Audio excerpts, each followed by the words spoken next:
अस्सलाम वालेकुम दोस्तों, इनसाइड पे मौज़ूद फ़खर में खुश आमदीद। मुस्लिम लीग नून को मायूसी ने घेर लिया है और अब अंदर से ही आवाज़ें उठना शुरू हो गई हैं। यानी शहबाज शरीफ साहब की गवर्नेंस और मिफ्ता इस्माइल साहब की मईशत, दोनों के पोल खुल के रह गए।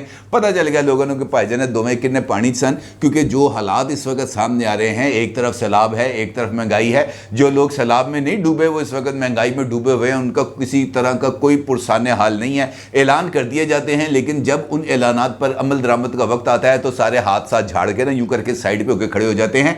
और यही वो सूरत हाल है जिसने मुस्लिम लीग नून के अंदर शदीद तरीन मायूसी पैदा कर दी है। बल्कि अब तो मरकजी लीडरान की तरफ से भी ये बातें सामने आना शुरू हो गई हैं कि जनाब हमारा मुकाबला इमरान खान से नहीं बल्कि बिजली के बिलों से है, और अगर इस सूरत हाल पर काबू ना पाया गया तो फिर हम अवाम के साथ मिलकर एहतजाज करने पर मजबूर हो जाएंगे, क्योंकि हमने हलकों में जाना है। अगर यही सूरत हाल रही तो हम हलकों में जाकर मुंह दिखाने के लायक नहीं रहेंगे। और इसी तरह के इंकशाफात मरकजी लीडर्स की तरफ से किए गए हैं और मुख्तलिफ़ किस्म के एतराज़ात उठाए गए हैं मौजूदा हुकूमत पर। बल्कि यहाँ तक भी कह दिया गया है कि जनाब हमें ये हुकूमत लेने की ज़रूरत ही नहीं थी, अब हमने ये हुकूमत का जो तौक गले में डाल लिया है ये हमारे लिए एक बहुत बड़ी मुसीबत बनता चला जा रहा है। क्योंकि एक तरफ इमरान खान है, दूसरी तरफ महंगाई है, और मौजूदा हुकूमत इस वक्त चक्की के दो पार्टों के दरमियान आ गई है और यहाँ से उसको निकलने का कोई रास्ता नहीं बन पा रहा। मुस्लिम लीग नून के अंदर ये जो सरासीमगी है, ये जो खौफ है, या एक जो हैजानी कैफियत तारी होगी, इसकी क्या वजूहात हैं और इसका जो इदराक है, क्या आला तरीन सतह पर इसका कुछ एहसास मौजूद है या नहीं, सारी सूरत हाल पर आपके साथ बात करूंगा। लेकिन उससे पहले एक और ख़बर है जो आपके साथ शेयर करूंगा, और वो है बनी गाला से मुतल्लिक। बनी गाला में होने वाले इमरान खान साहब की ज़ेर सदारत पॉलिटिकल कमेटी के इजलास के हवाले से, जहाँ पर एक मरतबा फिर अदलिया के ऊपर वार किया गया है, अदलिया के ऊपर एतराज़ात उठाए गए हैं, और ख़ास तौर पर इमरान खान साहब के हवाले से जो शो काज नोटिस जारी किया गया है कंटेम्प्ट ऑफ कोर्ट की कार्रवाई के हवाले से, उसके ऊपर एतराज़ात। यहाँ तक बल्कि कहा गया है कि जनाब ये कायम मुकाम चीफ जस्टिस साहब का एक गैर संजीदा इकदाम है, गैर संजीदा। यानी Pakistan Tehreek Insaf contempt of court के जो शो काज नोटिस जारी किया गया है या उस पर जो अज़ खुद नोटिस लिया गया है उसको संजीदा इकदाम नहीं समझ रही। वो कह रहे हैं कि ये इस्लामाबाद हाई कोर्ट के मोअज़्ज़ज़ जज साहिबान ने गैर संजीदगी का मुज़ाहरा किया। गैर संजीदगी का मुज़ाहरा क्यों किया? कि इमरान खान को नोटिस जारी कर दिया। इमरान खान को नोटिस क्यों जारी किया गया? कि उन्होंने एक जज के बारे में नाम लेकर ये कह दिया कि जनाब तुम तैयार हो, हम तुम्हारे खिलाफ भी कोई कार्रवाई करेंगे। अब ये कार्रवाई क्या करेंगे ये उन्होंने इस बारे में इसका इजहार नहीं किया, लेकिन ये कह देना जज के बारे में नाम लेकर जलसे के अंदर, ये बज़ाते खुद इस बात का सबूत है कि इमरान खान साहब के सामने ये जो इदारे हैं इनकी कोई वक़्त नहीं है। क्योंकि वो तमाम इदारे जो इमरान खान साहब या इमरान खान साहब के हवाले से कोई उनकी ख्वाहिश के मुताबिक फ़ैसला ना दे तो फिर इमरान खान साहब उनके ऊपर एतराज़ात शुरू कर देते हैं। मिसाल देता हूँ आपको एक छोटी सी। FIA फेडरल इन्वेस्टिगेशन एजेंसी वो क्या करती है कि वो मुख्तलिफ मामलात पर तहकीकात करती है, और ख़ास तौर पर ये जो फ़ैसला आया था इलेक्शन कमीशन ऑफ पाकिस्तान का फ़ॉरेन फंडिंग केस के हवाले से, उन्होंने उस फैसले की बुनियाद पर इमरान खान साहब के ऊपर तहकीकात का आगाज़ कर दिया। अब जब तहकीकात का आगाज़ किया तो उनके सामने कुछ इंकशाफात आए। जब उनके सामने इंकशाफात आए तो उन इंकशाफात के ऊपर उन्होंने कोई ना कोई कार्रवाई तो करनी थी। उन्होंने कार्रवाई का आगाज़ किया और एक नोटिस भेज दिया इमरान खान साहब को और उनसे कहा कि जनाब आप ये फ़लाँ मामलात हैं, इनका आप जवाब दें। इमरान खान साहब ने हाथ झाड़ दिया। उन्होंने कहा जनाब तुम कौन होते मुझसे ये सवाल पूछने वाले? ये लिखा उन्होंने कहा जनाब मैं FIA को जवाब दे ही नहीं हूँ। क्यों जवाब दे नहीं है? इस पर कोई जवाब नहीं है। और फिर इस मामले को लेके जाया गया कोर्ट में, और कोर्ट ने यहाँ तक कह दिया कि FIA को हम अपनी कार्रवाई से नहीं रोक सकते। FIA ने अगर नोटिस दिया है तो उसका जवाब देना पड़ेगा। अब इमरान खान साहब की तरफ से को अगला नोटिस जारी किया जा रहा है, लेकिन इमरान खान साहब अभी तक इस मौक़िफ़ पर कायम हैं कि जनाब मैं इस बात का जवाब नहीं दूंगा। दूसरी जानिब FIA की तहकीकात जारी हैं और 3 अकाउंट्स के अंदर होने वाली 50 करोड़ रुपए से ज़ायद की ट्रांजैक्शंस का रिकॉर्ड तलब कर लिया गया है, बल्कि रिकॉर्ड सामने आ गया है। इसके साथ साथ 3 मरकजी ऐसे अकाउंट्स का सुराग लगाया गया है जहां से वुटन क्रिकेट क्लब की तरफ से अच्छी खासी भारी रकूमात जो हैं वो मुंतकिल की गई। और FIA का ये कहना है कि तारिक शफ़ी ही वो शख्स हैं जिन्होंने इंसाफ ट्रस्ट खोला था। FIA ने तारिक शफ़ी के अकाउंट्स को मुंजमद कर दिया है और उनको जवाब के लिए तलब कर लिया है। ایف آئی اے نے طارق شفیع اور عارف نقوی کے پر بیرون ملک سفر کی عبوری پابندی بھی عائد کر دی ہے۔ اس کے ساتھ ساتھ جو اور تحقیقات کے اندر یہ بات سامنے آئی کہ جو پاکستان تحریک انصاف ہے اس نے قواعد کے برخلاف فنڈنگ حاصل کی ہے، اور جو ادارے ہیں، جو کارپوریٹ ادارے ہیں، ان پر یہ پابندی ہے کہ وہ کسی بھی سیاسی جماعت کو اس کی پولیٹیکل ایکٹیویٹیز کے لیے فنڈ نہیں دے سکتے۔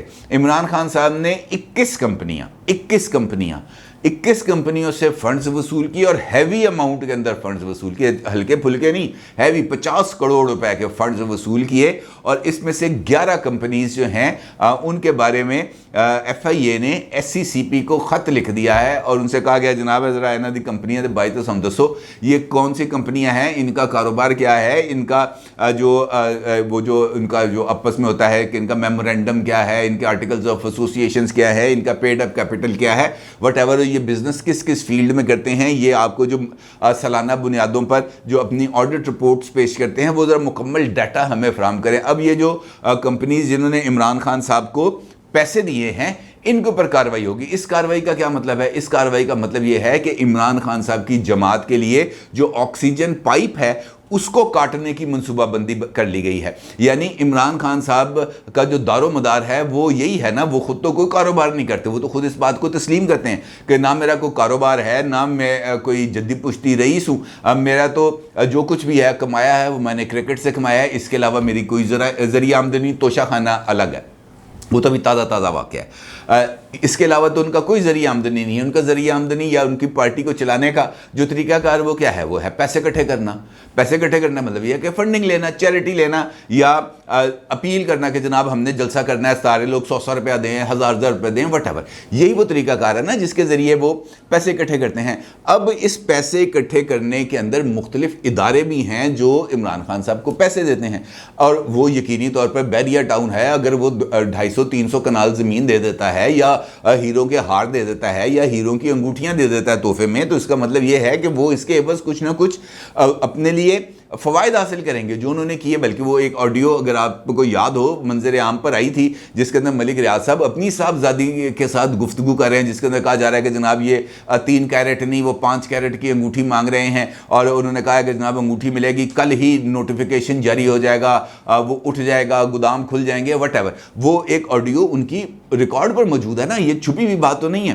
اچھا، اس کے ساتھ ساتھ یہ جو ادارے ہیں اگر عمران خان صاحب کو کروڑوں روپے دیں گے تو اس کے عوض وہ کچھ نہ کچھ تو اپنے لیے کوئی دال دلیا یہ 50 کروڑ خرچ کر کے 100 کروڑ تو کمائیں گے، اس کے لیے ان کو رعایتیں ملنی ہوں گی۔ دوسری جانب اگر اس کے خلاف کارروائی شروع ہوتی ہے تو پھر یقینی طور پر وہ ڈر جائیں گے، کہیں گے یار ہم کاروبار ہے، یہ حکومت کے ساتھ ہم نہیں لڑ سکتے، ہم جو ہے اگر ہمارے کاروبار پر کریک ڈاؤن شروع ہو جائے، ہمیں ایف آئی اے کی نوٹس آ جائے، ہمیں سی بی آر کے نوٹس آ جائیں، ہمیں ایف بی آر کے نوٹس آ جائیں، تو اس کے بعد تو پھر ان کے لیے کاروبار کرنا مشکل ہو جائے گا۔ اب بڑی اماؤنٹ جو ہے وہ بڑے اداروں کی طرف سے آتی ہے، اب اگر ان کے خلاف کارروائی شروع ہوگی تو کیا ہوگا؟ عمران خان صاحب کو جو فنڈز ملتے ہیں ان فنڈز کے اوپر اس آکسیجن پائپ پر پاؤں آ جائے گا، وہ آکسیجن سپلائی یعنی پیسوں کی جو ترسیل ہے وہ کم ہو جائے گی۔ پیسوں کی ترسیل کم ہونے کا مطلب یہ ہے کہ عمران خان صاحب کے جو یہ جلسے جلوس وہ کرتے ہیں، جو احتجاج کی کالز دیتے ہیں، لوگوں کو اکٹھا کرتے ہیں، پیسے لگتے ہیں نا اس کام پہ۔ ایویں تو کوئی بندہ نہیں آتا، اگر لانگ مارچ کرنا ہے تو اس کے لیے گاڑیاں تو چاہیے ہوں گی نا، لوگوں کو وہاں پہ اگر بٹھانا ہے تو اس کے لیے پیسے درکار ہوں گے۔ اگر وہاں پر لوگوں کو ہفتہ 10 دن لے کے جانا ہے تو وہاں پہ ان کو کوئی دال روٹی دینی ہے کہ نہیں، اس پر تو پیسے خرچ ہوں گے۔ وہ پیسے اگر آنا بند ہو جائیں گے تو کیا ہوگا؟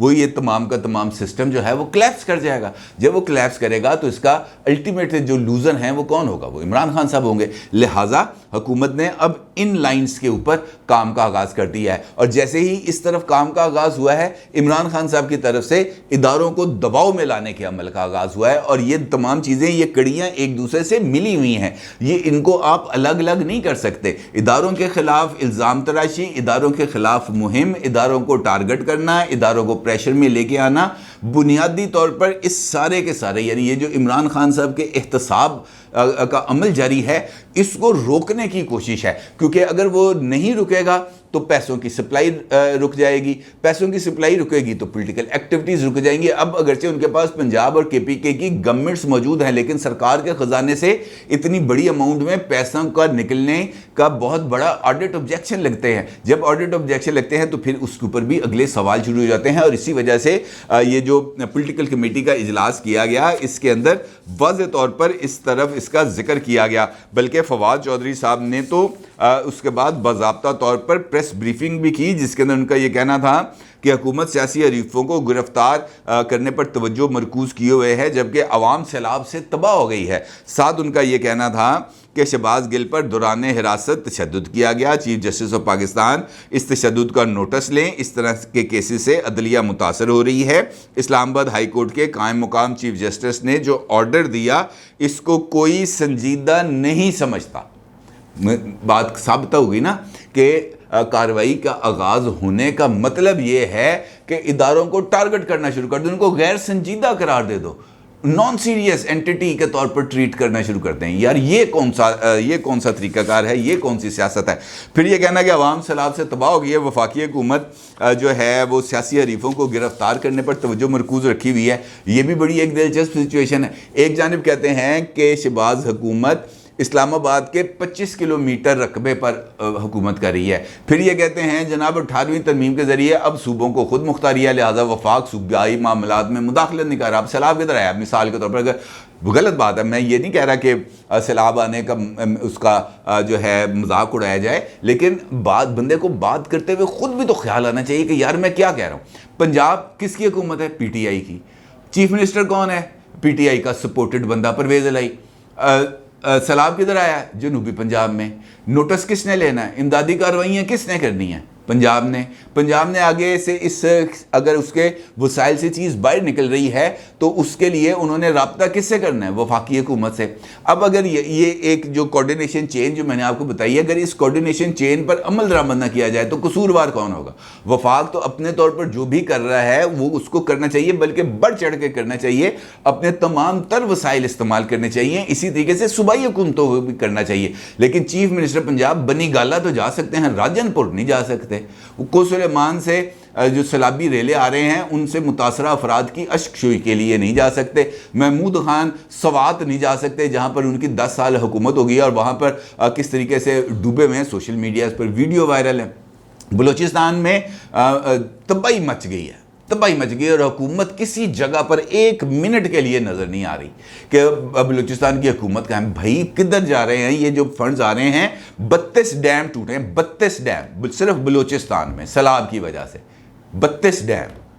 اب اگر یہ ڈیم ان کی ہی اگر انکوائری کر لی جائے کہ جناب یہ ڈیم کیوں ٹوٹے ہیں, آپ کی حکومت نے یہ ڈیم بنائے تھے, پیسہ لگایا اس پر, پاکستانی قوم کے ٹیکس پیئرز کا اربہ روپیہ لگایا ان ڈیمز کی تعمیر پر. ڈیمز کس وجہ سے بنائے تھے؟ تاکہ یہ جو آفت آئی ہے بلوچستان پہ یہ نہ آئے. لیکن وہاں پر بھی اس حد تک یہ جو مس گورننس ہے اپنے عروج پر ہے. لوگوں پر 1 روپیہ نہیں خرچ کرنا. یہ جو سردار ہیں انہوں نے اپنی جیبیں بھرنی ہے, بس سب کو اپنی جیبیں بھرنے کی پڑی ہوئی ہے, لوگوں کی کوئی فکر نہیں. یہ صورتحال اگر ہم دیکھیں تو مرکز میں مسلم لیگ نون کی ہے. حکومت لے لی, وزیر اعظم کا ٹیگ لگوا لیا, دم چھلا لگوا لیا کہ جناب وزیر اعظم شہباز شریف ہیں, وزیر خزانہ مفتاح اسماعیل صاحب ہیں. کارکردگی دیکھیں تو 0, کسی جگہ پر کوئی پرفارمنس نہیں, 0 پرفارمنس. ابھی ریسنٹلی اعلان کر دیا جناب قطر میں وزیروں کو ساتھ کھڑا کر کے بڑے فخر کے ساتھ کہ جناب 200 یونٹ تک فیول ایڈجسٹمنٹ چارجز نہیں لیے جائیں گے. اب آپ مجھے یہ بتائیں کہ ایک عام گھر جس کے اندر ایک پنکھا, ایک لائٹ چلے, کپڑے استری کرنے کے لیے استری چلے, اور اس کے بعد پانی ٹینکی بھرنے کے لیے پانی کی موٹر چلے, تو اس ایک گھر میں جہاں پر ایک پنکھا ایک بتی جلے اور ان کو کسی قسم کی کوئی سہولت نہ دیں, نہ وہاں پہ ٹی وی چلے, نہ وہاں پہ فریج چلے, تمام چیزیں, تو ان 200 یونٹ آپ کا خیال ہے کہ وہ 200 یونٹ ہی استعمال کریں گے, 200 یونٹ سے آگے نہیں بڑھیں گے. ایک موٹر اگر آپ چلائیں نا, ایک موٹر 2 ٹائم ٹینکی بھرنے کے لیے, تو وہ 200 یونٹ بڑے آرام سے کھا جاتی ہے. تو یہ 200 یونٹ کا ریلیف صرف ایک آئی واش ہے, اس کے علاوہ کچھ بھی نہیں ہے.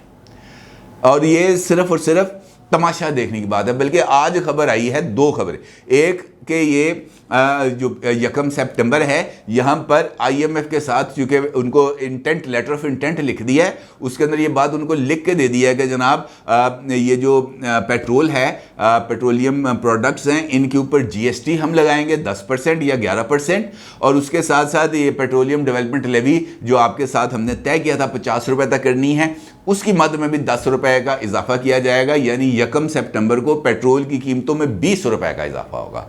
जब ये 20 रुपये का इजाफा होगा तो इसका मतलब ये है कि मैं और आप जो हर एक चीज़ इस्तेमाल करेंगे उसकी कीमत में इजाफा होगा।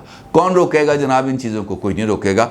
और इसी वजह से खुद मुस्लिम लीग नून के अपने रैंक्स एंड फाइल्स के अंदर बेचैनी फैल गई है। लीडर्स परेशान हो गए हैं, वर्कर परेशान हो गए, यार हमने इमरान खान का मुकाबला करना है, खला में जाके मुकाबला करना है, कैसे मुकाबला करना है? परफॉर्मेंस सिफर, गवर्नेंस सिफर, लोगों को रिलीफ सिफर, मुकाबला करना है इमरान खान साहब से। और उम्मीद यह है कि नवाज शरीफ साहब आएंगे, वो उतरेंगे और उनके उतरने के बाद वो सियासी मैदान पे आकर इंतखाबी मुहिम को लीड करेंगे। भाई आपकी कोई परफॉर्मेंस होगी तो वो आगे लीड करेंगे ना। जब आपकी परफॉर्मेंस ही सिफर है, वो खुद आप पर अदम एतमाद का इजहार कर रहे हैं, वो मिफ्ता इस्माइल पर भी, शहबाज शरीफ, दोनों पर अदम एतमाद का इजहार कर रहे हैं। आपको याद है मरीम नवाज साहिबा की ट्वीट, जिसके अंदर उन्होंने कहा था कि नवाज शरीफ साहब इजलास से उठ के चले गए। उन्होंने कहा मैं वहाँ पर 1 रुपए का बोझ बर्दाश्त कर इस वक्त डालने की पोजीशन में नहीं हूँ, उठ के चले गए। उन्होंने कहा नहीं सॉरी, मैं इस अमल का हिस्सा नहीं बन सकता। ठीक है जी, चले गए। लेकिन उसके बाद क्या हुआ? ये काम रुका? नहीं रुका। जब भी पेट्रोल की कीमतों में इजाफा होता है तब लोगों के ऊपर बम गिरता है। इस बात से इनकार मुमकिन नहीं है। और ख़ुद अब मुस्लिम लीग नून की लीडरशिप को इस बात का एहसास हो गया। और मैं किसी और की बात नहीं कर रहा, शरीफ फैमिली के अपने घर के बंदे की बात कर रहा हूँ। साबिक वफाकी वज़ीर जनाब आबिद शेर अली साहब, उन्होंने तलाल चौधरी के साथ खड़े होकर प्रेस कॉन्फ्रेंस की और उसके अंदर उन्होंने धमकी दी। उन्होंने अपनी ही हुकूमत पर एतराज़ात उठाए। उन्होंने कहा कि अगर अवाम को रिलीफ नहीं दिया गया तो हम खुद अवाम के साथ एहतजाज में शामिल हो जाएंगे। उन्होंने कहा कि मिफ्ता इस्माइल के बयान पर अफसोस होता है, मिफ्ता साहब दफ्तर से बाहर निकले। इमरान खान ने जो मुआहदे किए, मिफ्ता इस्माइल इन पर अमल नहीं करें, ना करें। IMF से नए मुआहदे किए जाएँ। आज 18 घंटे की नवाज शरीफ साहब के इक़्तिदार में आने से पहले 18 घंटे की लोड शेडिंग थी, जिसको नवाज शरीफ ने ख़त्म किया। उस वक्त भी IMF का प्रेशर था। आज हमारा मुकाबला इमरान खान से नहीं है, बिजली के बिलों से है। खुदारा आवाम को रिलीफ दें, हलकों में जाना मुश्किल होता चला जा रहा है। 200 यूनिट तो एक मोटर चलाने वाले का बिल आ जाता है। ये कौन कह रहा है? ये मुस्लिम लीग नून का वो बंदा कह रहा है जिसने इलेक्शन लड़ रहा है फैसलाबाद में। ये बंदा इलेक्शन लड़ रहा है, शरीफ फैमिली के अपने घर का बंदा है, रिश्तेदार है। नवाज शरीफ साहब के साथ लंदन के अंदर मुकीम रह के आए हैं। उन्हें अब अंदाज़ा हो रहा है कि यार यहाँ पर अब क्या सिचुएशन है, यहाँ पर लोगों के ऊपर कौन से बम गिर रहे हैं। और हुकूमत है वो जो है कतर का दौरा कर रहे हैं। लंदन नहीं जाना सलाब आ गया है। और अजीबोगरीब सी सिचुएशन है। इसके अंदर आप मुझे ये बताएं कि किस तरीके से निज़ाम चलेगा। इमरान खान साहब हैं, वो ये कहते हैं कि जनाब ये जो तमाम लोग हैं ये चोर डाकू हैं, इन लोगों ने जो है आवाम की किसी किस्म की वो जो है इन्होंने रिलीफ नहीं देना और इनकी वजह से जो इस वक्त प्रॉब्लम्स क्रिएट हो रही हैं। कल जा रहे हैं वैसे वो DG खान और राजनपुर, लेकिन उन्होंने कहा है कि वफाकी हुकूमत की तरजीहात में आवाम की बजाय अपने मुकदमात का खात्मा कराना है। आपकी तरजीहात भी ऐसी हैं, आपकी तरजीहात बिल्कुल भी मुख्तलिफ नहीं है। इस हमाम में सब नंगे हैं, किसी की तरजीहात में अवाम और अवाम की मुश्किलात शामिल नहीं हैं। ये जो लोग सोच के बैठे हुए ना कि नवाज शरीफ साहब आएंगे, पाकिस्तान उतरेंगे, ये तमाम के तमाम लोग अपने गम भूल जाएंगे, महंगाई भूल जाएंगे, ये भी एमको की जन्नत में रहते हैं। इन्होंने अपने साथ नवाज शरीफ साहब की सियासत को भी डबो के रख देना है। मुझे अब इस बात का यकीन होता चला जा रहा है। और क्योंकि इनके अंदर अपनी कोई सोच नहीं है, फटाफट हुकूमत ले ली, ये सोचे समझे बगैर कि ये जो इमरान खान साहब करके गए हैं, तस्लीम किया, बारूदी सूंघें बिछाई हैं, लेकिन उन बारूदी सूंघों पर पैर रखे हुए भी हैं, बारूदी सूंघें फाड़ भी रहे हैं, लोगों के परखचे उड़ा रहे हैं, लेकिन इक़्तिदार पे चिमटे रहना, इक़्तिदार से नहीं जाना। और यही हमारा सबसे बड़ा अलमिया है। अपनी राय का ज़रूर इज़हार कीजिएगा। आपका बहुत शुक्रिया। अल्लाह हाफ़िज़।